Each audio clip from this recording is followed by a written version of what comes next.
जमाना गुजर ये तोहरे सबके जमाने में दादा बढ़िया बिरहा लहाए के गाँव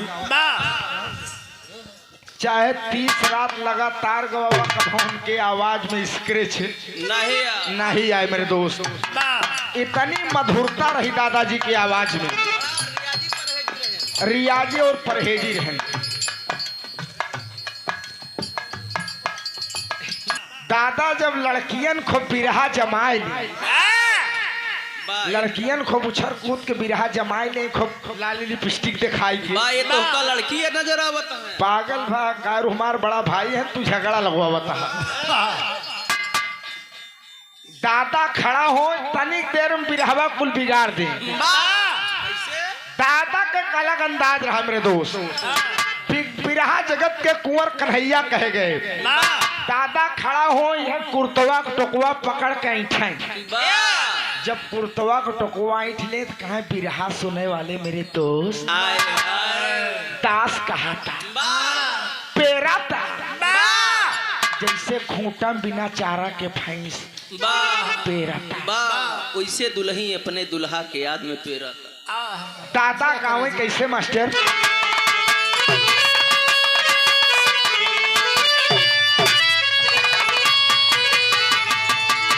हाय मोरे राम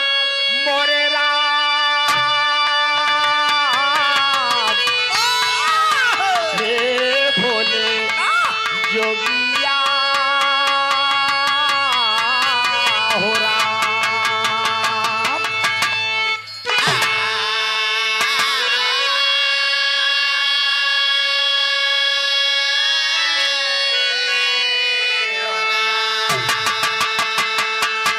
दादा गाँव बिरहा सुने वाले मेरे दोस्त आप सब महान है। आप सब जमीन पर बैठे वाला जमींदार है, हम सब चौकीदार है। दादा गाँव कैसे मास्टर अरे का जाने दे अरे का जाने दे सहारा वाली का जरा का जाने दे।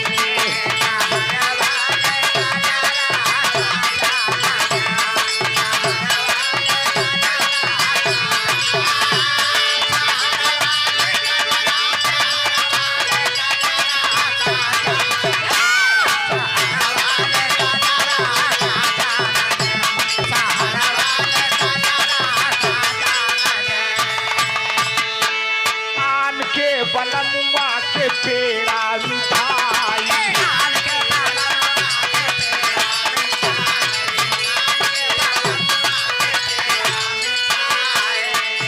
अरे अपने बलम के भेवाई के बजरा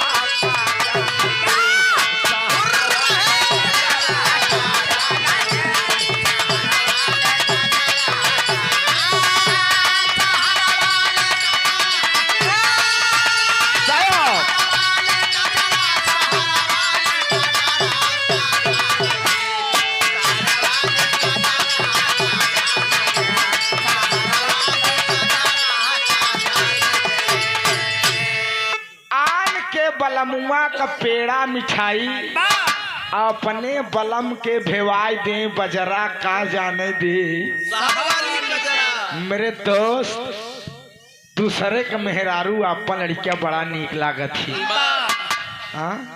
अपन लड़किया पलरी भनाक चुआब के हमार भैया है हमार लल्ला है हमार पुलुलुलुआ है। ये पुलुलुलुआ का है प्यारी भाषा सब यानी तू लड़किया ऐसे खिलावत है। और अपन मेहरारू के तनो नहीं खो लेकिन दूसरा के लेकिन फलनिया के आँखी बड़ी बढ़िया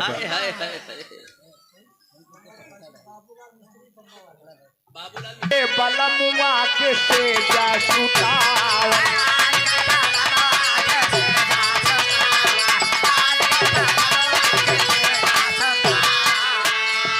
हमारे आपके बीच में अपना दलस के राष्ट्रीय महासचिव परम आदरणीय परम श्रद्धेय पूर्व सांसद बाबू नागेंद्र पटेल जी का आगमन हुआ है। मैं बहुत बहुत स्वागत करता हूं, वंदन करता हूं। एक बार ताली बजाकर आप सब स्वागत कर दीजिए मेरे दोस्त। आप